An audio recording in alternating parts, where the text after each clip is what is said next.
Avant de découvrir l'or, il faut franchir ce bloc d'acier étincelant, cette muraille de 7 tonnes.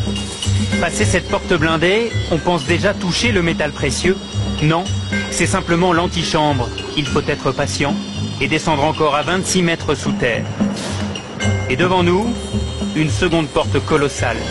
Seuls 5 agents de la Banque de France ont un accès permanent au coffre et donc les clés pour nous y emmener.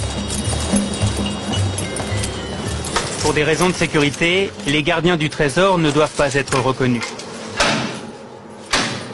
Ils travaillent à la souterraine. C'est cette chambre inaccessible où dort l'or de la France depuis 1920. Pendant 4 ans, 1000 ouvriers ont construit cette forteresse souterraine. Dans la souterraine de la Banque de France, l'or se présente sous 2 aspects. Vous avez la barre, elle pèse 12,5 kg. Cela représente à peu près 250 000 euros. Et vous avez quelque chose de beaucoup plus léger, le lingot. Le lingot pèse 1 kg pour à peu près 20 ou 25 000 euros. Et au total, 2500 tonnes d'or reposent sur ces étagères. Cela représente 54 milliards d'euros. Depuis 5 ans, le stock a diminué.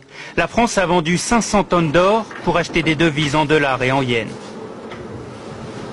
Et alors, c'est quoi votre travail ici? On est manipulé énormément. Nous sommes que 3 en France à le faire. Et ça vous fait quoi de manipuler de l'or? D'abord c'est beau, et puis c'est mythique. Il faut le voir, il faut l'entendre aussi, parce que on dirait du cristal. Vous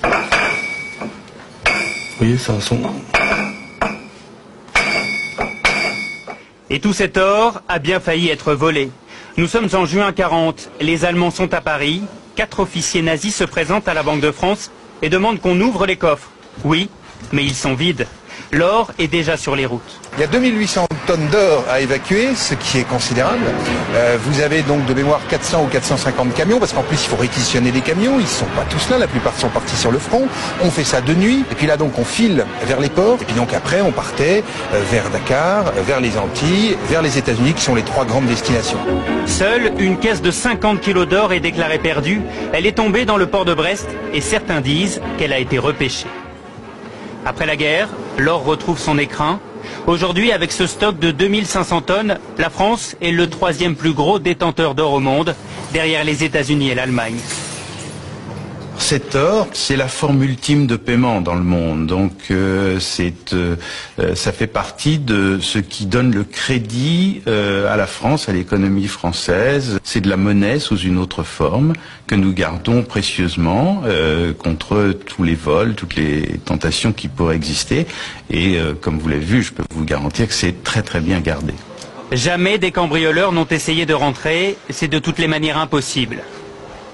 Avant de ressortir, nous longeons ces caisses en aluminium, encore de l'or. Et puis, au détour d'une salle, des sacs de pièces sonnantes et trébuchantes. Des dollars qui rappellent la ruée vers l'or. Notre voyage au royaume de l'or aura duré 2 heures, avant de remonter vers le monde extérieur.